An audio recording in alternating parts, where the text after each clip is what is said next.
Now I will move on to the next problem, number 2. So here the function is fx is equal to ax squared plus bx plus c. And this graph looks like, I'm going to do it in 3 situations here. When the graph looks like this, when the graph of fx looks like this, and the graph of fx looks like this. So this marker has almost run out. If I start with this graph here, and this is the graph of fx, let's just first take this function over here. Fx is equal to ax squared plus bx plus c. Let's first find out whether c is positive or negative. We're going to put in x is equal to 0. That this 2 will disappear, and that will give us c. When x is equal to 0, the y value is c, so that means that c is here. That shows us that c is positive.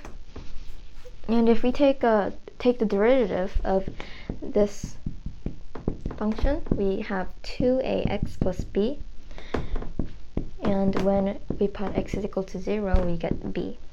So when x is equal to 0, the value is b. Since the slope when x is equal to 0 is negative, b is also negative. And if we take the derivative once again,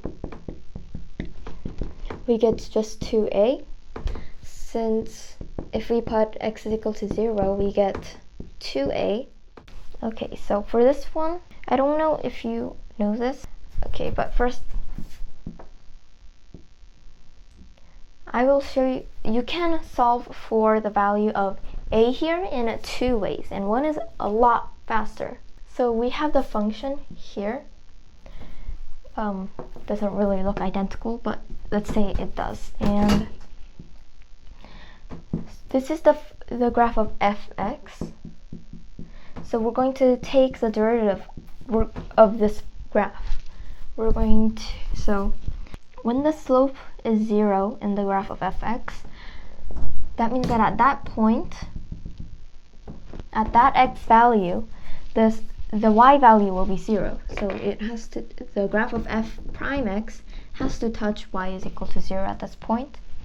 And since the slope is negative here, it comes from the negative side, like about here at this point. But it was first in a very, very, very small y point, but it got closer to 0, so it goes like this. Oops, sorry. So it goes like this, and this is actually a straight line. If we have like this, over here the slope is positive, so let's say it's like right here. But if it's as the value of x gets larger, the slope gets smaller. So the slope gets bigger. So in here,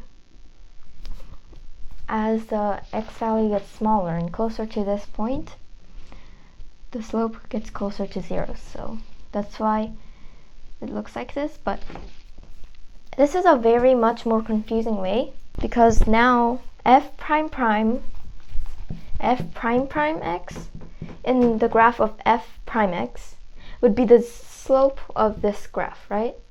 And since f prime of 0 is 2a, we got it over here.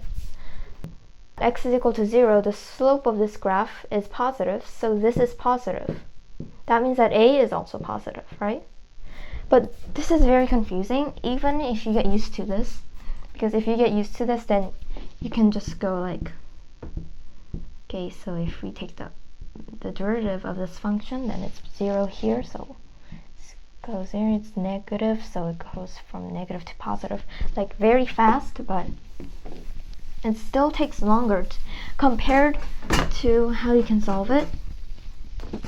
If f prime prime is positive, then at x is equal to 0, then at f in, okay, hold on. If we have f prime prime of x, and that value is positive at that x, then the graph will look like this, concave up.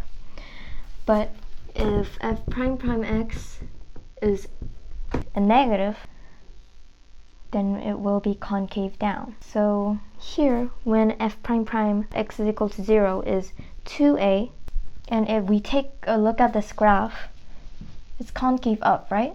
It's concave up. So that means that this is positive.